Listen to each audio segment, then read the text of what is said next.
कर रहे हैं अपन 2D में अरेंजमेंट। 2D में अरेंजमेंट देख रहे हैं अपन कि पार्टिकल्स को अगर आप 2D के अंदर 2 डायमेंशनल एक्स एक्सिस और वाई एक्सिस के अलोंग आप रखते हो तो किस टाइप का अरेंजमेंट होता है। ठीक है, तो एक अरेंजमेंट है स्क्वायर अरेंजमेंट और इसी के अंदर एक पढ़ेंगे अपन हेक्सागोनल अरेंजमेंट। देखो आपने पार्टिकल्स को सबसे पहले पार्टिकल्स की एक लेयर को इस तरह से आपने अरेंजमेंट कर दिया, फिर आपने इसी तरह से जस्ट इसी के नीचे सिमिलर वे में एक और अरेंजमेंट कर दिया, यानी आप इसको इस वाली लेयर को बोल सकते हो ए लेयर।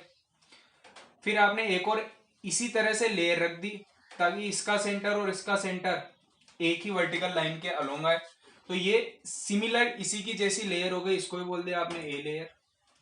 थर्ड लेयर भी आपने इसी तरह से कर दी, यानी पार्टिकल्स के ऊपर आपने पार्टिकल्स रख दिए। इन दोनों के बीच में जो एक जगह है यहाँ पे नहीं रखे आपने, पार्टिकल्स के ऊपर इस तरह से इधर पार्टिकल रख दिए कि इनके सेंटर जो है वो एक ही लाइन के अलोंग लाई करें। ठीक है, तो इस टाइप के अरेंजमेंट को आप ए अरेंजमेंट भी बोलते हो, ए अरेंजमेंट भी बोलते हो। ये लेयर सारी कैसी, जैसी ये लेयर है वैसी ही ये लेयर है पार्टिकल की, वैसी ही ये लेयर है, तो इसको अपन क्या बोलते हैं, ए अरेंजमेंट भी बोलते हैं। ए टाइप अरेंजमेंट इन 2D।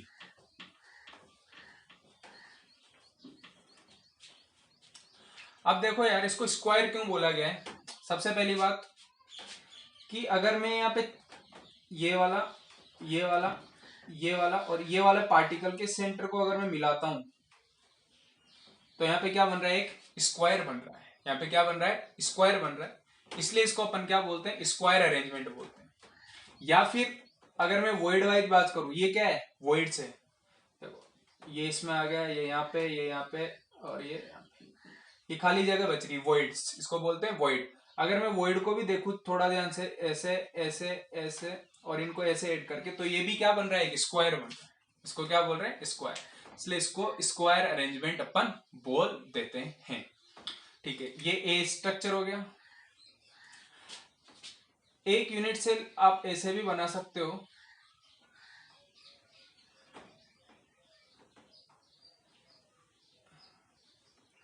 इन चारों के सेंटर को आपने क्या कर दिया, मिला दिया बी, तो ये भी क्या बन रहा है, स्क्वायर बन रहा है। ये भी क्या बन रहा है, स्क्वायर बन रहा है। इसलिए इस टाइप के अरेंजमेंट को अपन क्या बोलते हैं, स्क्वायर अरेंजमेंट बोलते हैं।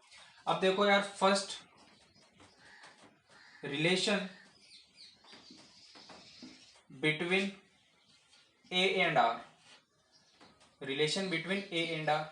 ए क्या है, एज लेंथ, स्क्वायर की एज, और आर क्या है, जो पार्टिकल्स है उनकी रेडियस। तो कितना होगा, देखो यार, ये ए है, ये पूरा क्या है ए, ये पूरा क्या है ए।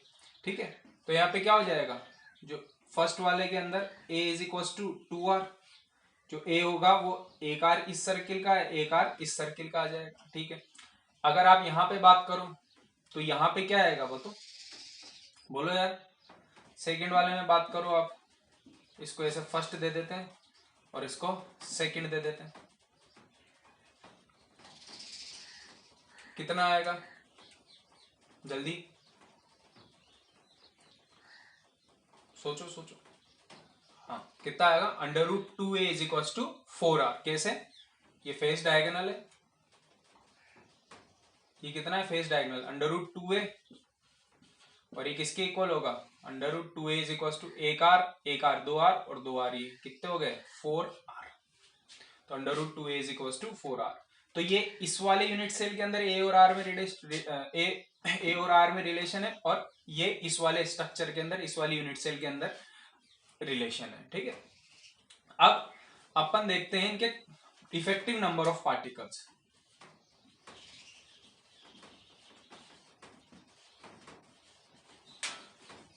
इफेक्टिव नंबर ऑफ पार्टिकल्स कितने आएंगे यार, यहां पे देखो, इस स्क्वायर के अंदर कितने पार्टिकल्स लाई कर रहे हैं, 1/4 ये, 1/4 ये, 1/4 ये, 1/4 है, तो टोटल कितना हो जाएगा, फर्स्ट वाले के अंदर z is equal to 1।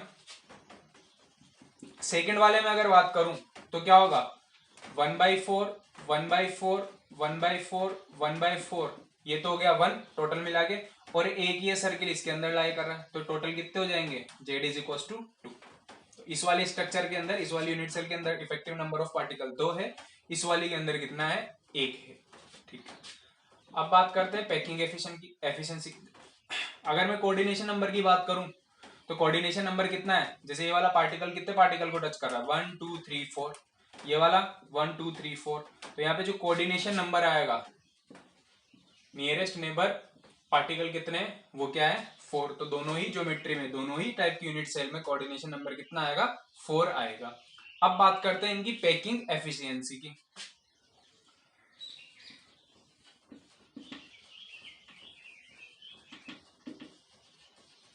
Packing efficiency, packing efficiency क्या होगी, अपन ने पहले ही बात की थी कि अगर 3D के अंदर देखते हैं पैकिंग एफिशिएंसी, तो अपन कैलकुलेट करते हैं volume occupied by particles divided by total volume of unit cell multiply by 100 for the efficiency. लेकिन 2D के अंदर बात करते हैं तो अपन क्या बात करते हैं, एरिया लेते हैं। क्या लेते हैं, एरिया वाइज बात करते हैं। ठीक है, तो इसमें स्क्वायर का एरिया कितना होगा, ये तो ज्योमेट्री क्या है, स्क्वायर है, स्क्वायर का एरिया कितना होगा, ए स्क्वायर, कितना होगा, ए स्क्वायर। ठीक है, और पार्टिकल्स का कितना होगा, क्योंकि इस स्क्वायर के अंदर क्या अरेंज है, पार्टिकल्स, तो पार्टिकल्स का एरिया कितना आ जाएगा, सर्किल है, ये सर्किल बन रहा है। ठीक है, तो कितना आएगा, पाई आर स्क्वायर। एक पार्टिकल है तो पाई आर स्क्वायर, दो पार्टिकल है तो 2 पाई आर स्क्वायर। तो फर्स्ट वाली ज्योमेट्री के अंदर अगर बात करो कि पैकिंग एफिशिएंसी, तो कितना हो जाएगा, इसके अंदर कितने पार्टिकल्स है यार, एक पार्टिकल से, और एक पार्टिकल का जो एरिया होगा सर्किल का वो कितना आ जाएगा, पाई आर स्क्वायर। और टोटल स्क्वायर का एरिया कितना आ जाएगा, ए स्क्वायर। ए और आर में रिलेशन कितना है, कहां गया, A is equal to 2r first geometry में, तो क्या आ जाएगा, pi R square divided by 2r का स्क्वायर। आर स्क्वायर से आर स्क्वायर कैंसिल आउट हो गया, तो कितना आ गया, पाई बाय 4, और 100 से मल्टीप्लाई कर दोगे तो लगभग लगभग कितना आ जाएगा, 78% आ जाएगा। कितना आ जाएगा, 78% आ जाएगा। किसके आगे, किसके अकॉर्डिंग, फर्स्ट वाली ज्योमेट्री के अकॉर्डिंग।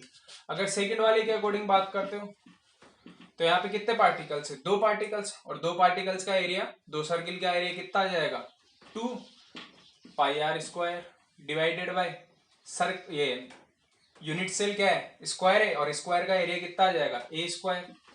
इस बार एक ए और आर में रिलेशन क्या है, ए इज इक्वल टू 2√2r, यही है।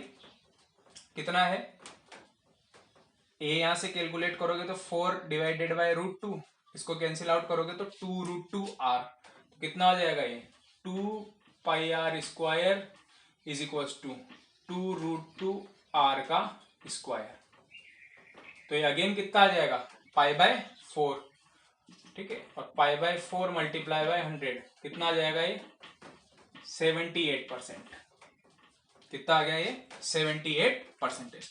तो इसकी जो पैकिंग फ्रैक्शन है, पैकिंग एफिशिएंसी, वो कितनी आ रही है, 78% आ रही है। ये वाला स्ट्रक्चर, ये वाली यूनिट सेल आईआईटी में आई हुई है और आपसे पूछा गया था कि इसका पैकिंग एफिशिएंसी कितनी है, तो इसकी पैकिंग एफिशिएंसी कितनी है, 78% है। बात आ रही है समझ में, ये क्या किया है अपन ने, occupied area divided by total area, total area is the A square, और ऑक्यूपाइड एरिया कि उस सर्कल का एरिया कितना है, कितने सर्कल है ओवरऑल मिला के, 1/4 1/4 1/4 1/4, कितना हो गया, 1 सर्कल, और 1 सर्कल का एरिया कितना हो गया, पाई आर स्क्वायर। सिमिलर वे में सेकंड वाली ज्योमेट्री में कितना है बेटा, 2 सर्किल है आपके पास, तो 2 सर्किल का कितना हो गया, 2 पाई आर स्क्वायर। डन। तो ये 2D के अंदर अरेंजमेंट हुआ, कौन सा वाला, स्क्वायर अरेंजमेंट। अब नेक्स्ट वाले में क्या करेंगे अपन, जो ये इस जगह इन दोनों के बीच में जो गैप है, यहाँ पे अपन क्या रखेंगे, पार्टिकल रखेंगे। तो देखो किस तरह की ज्योमेट्री आती है। अब बात करते हैं अपन हेक्सागोनल अरेंजमेंट की। स्क्वायर अरेंजमेंट पढ़ लिया, जो कैलकुलेशन स्क्वायर अरेंजमेंट में की थी वही कैलकुलेशन अपन हेक्सागोनल अरेंजमेंट में करने वाले हैं। तो देखो यार, सबसे पहले एक लेयर तो आपने पार्टिकल्स की जमा दी, जिसको अपन ने ए लेयर बोल दिया। पहले क्या किया था 2D के अंदर, इसके नीचे ही यहाँ पे क्या था, पार्टिकल्स था सेकंड लेयर का। तो जैसी ये लेयर आ रही थी वैसे ही सेकंड लेयर भी आ रही थी, इसलिए उसको अपन ने ए बोल दिया था। लेकिन अब यहाँ पे क्या किया, इन दोनों के बीच में जो गैप था वहां पे अपन ने पार्टिकल्स को अरेंज करना स्टार्ट किया। तो ये सेकंड लेयर है जो इससे डिफरेंस थी, तो इसको बोल दिया बी। अब अगेन आपने क्या किया, इन दोनों पार्टिकल्स के बीच में जो यहाँ पे गैप है, यहाँ पे आपने क्या किया, पार्टिकल्स रखा। तो जो अब नई लेयर आई उसका सेंटर और जो थर्ड वाली लेयर का सेंटर था, फर्स्ट और थर्ड का जो सेंटर था वो एक ही लाइन के अलोंग लाई कर रहा है, यानी फर्स्ट और थर्ड लेयर एक जैसी ही आई। तो इसको भी अपन ने क्या कर दिया ए। आप वापस से पार्टिकल अरेंज करोगे यहाँ पे तो वो सेकंड लेयर की जैसी ही आएगी, इसलिए इस अरेंजमेंट को अपन A B A B A B arrangement भी बोलते हैं। देखो यार, ये आपने एक पार्टिकल ले रखा है, ठीक है, ये कितने को टच कर रहा है, 1 2 3 4 5 और 6, तो इसका कोऑर्डिनेशन नंबर तो कितना हो गया, 6 हो गया। ठीक है, दो इसके अंदर यूनिट सेल बना रहे हैं, एक यूनिट सेल ये है,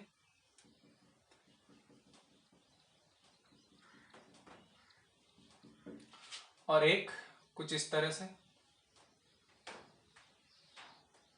हेक्सागन बना है।